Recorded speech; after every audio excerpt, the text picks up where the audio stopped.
TRE 1 में भी वही बात थी और टीआरई 2 में भी वही बात थी।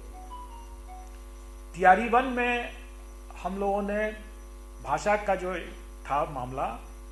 हिंदी, उर्दू और बांग्ला, क्योंकि प्राइमरी में medium of education Hindi, Urdu, Bangla हो सकता है, इसलिए उसमें हिंदी के लिए, उर्दू के लिए, बांग्ला के लिए अलग अलग टीचर्स की वैकेंसी भी थी। वो टीचर की वैकेंसी थी उस मीडियम ऑफ इंस्ट्रक्शन के पॉइंट ऑफ व्यू से, वो वैकेंसी था, क्योंकि पढ़ाने का काम जो करेगा वो बांग्ला में भी वही चीज़ पढ़ाएगा जो हिंदी में जो पढ़ाएगा, जो उर्दू में पढ़ाएगा।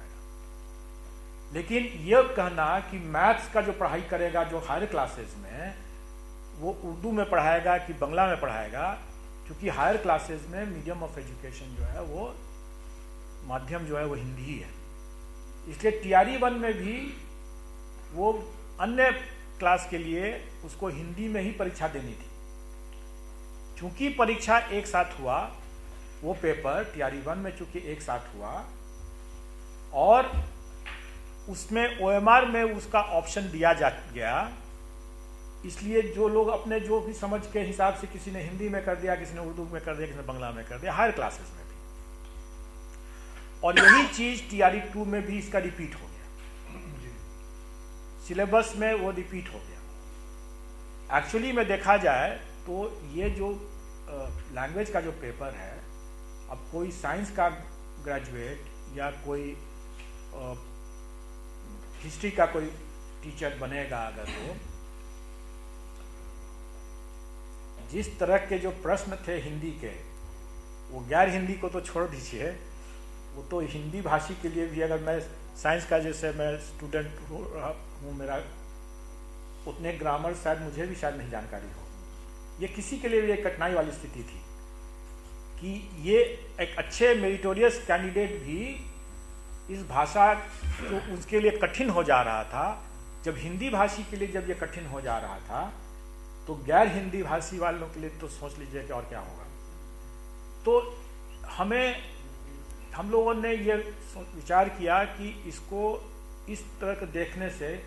क्या होगा कि कई मेरिटोरियस कैंडिडेट जो अदरवाइज अपने विषय के में काफ़ी अच्छा मार्क्स लाएंगे,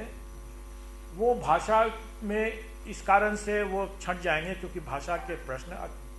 स्तरीय थे,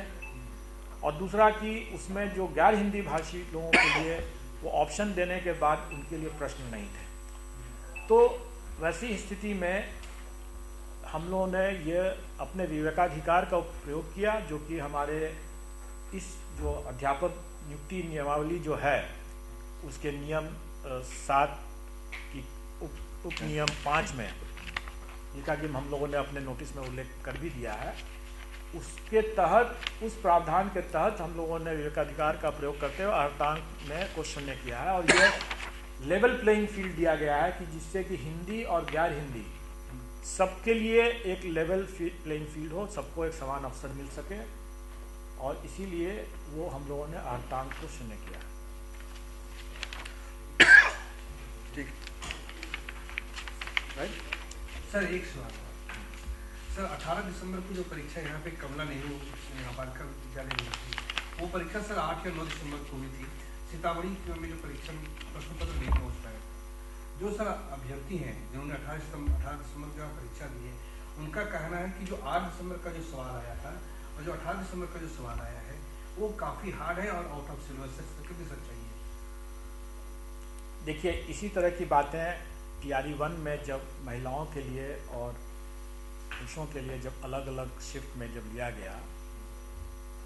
तो ये बातें हुई कि भाई उनका अलग होगा। पुरुष कहते थे कि मेरा वाला ज़्यादा भारी था, महिलाओं वाला कम भारी था। महिलाएं बोलती थी मेरा वाला ज़्यादा भारी है, पुरुषों वाला कम। वही स्थिति अभी हो रही है। अब इसमें देखिए, हम लोग कहेंगे कि हमें कोई भी 2 लिस्ट को अगर मर्ज करना है जी, तो हमें मर्ज करने के कई तरीके हैं। एक तो परसेंटाइल तरीका है, जो कि बड़ी संख्या होने पर वो परसेंटाइल तरीका कारगर हो सकता है। दूसरा तरीका जो टीआरई 1 में हम लोगों ने अलग अलग जेंडर वाइज अलग अलग क्यों किया,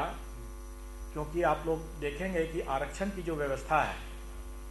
उस व्यवस्था में के हिसाब से महिलाओं का कट ऑफ प्रायः नीचे जाता है, और उतनी संख्या में हमको महिलाओं को लेना ही लेना है, चाहे वो मेरिट में उनका कट ऑफ नीचे भी जा क्यों ना जाए, वो लेना ही लेना है। और जब उनका मेरिट जब नीचे जाता ही है तो फिर उसमें प्रश्न सरल हो चाहे कठिन हो, उससे क्या फर्क पड़ रहा है? उतनी महिलाओं को हमको लेना ही लेना है, चाहे उनका मेरिट नीचे भी क्यों न जाए। तो इसलिए उसमें भी हमको कोई नॉर्मलाइजेशन, कोई स्केलिंग, कोई परसेंटाइल सिस्टम करने की जरूरत नहीं है। एक बात जो मैंने बताया थोड़ी देर पहले कि हम लोगों के यहाँ पेपर लीक और वायरल का मामला बीपीएससी में इतिहास क्यों हो गया, उसके पीछे कारण यही है कि हमारे पास क्वेश्चन जो बनते हैं वो एक साथ कई सेट्स बनते हैं।